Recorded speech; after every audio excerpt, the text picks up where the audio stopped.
Thank you, Jamila, for that very comprehensive report.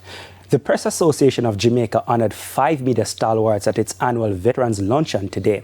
Now, our very own Milton Walker was recognized for 35 years of service in the profession.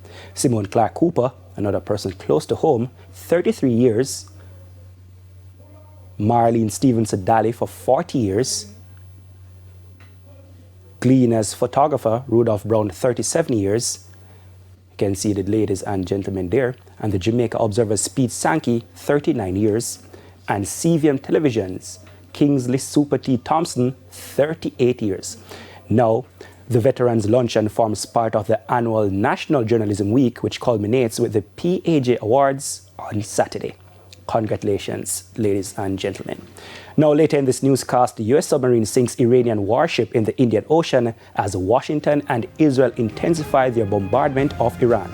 Please stay with us. We'll be right back.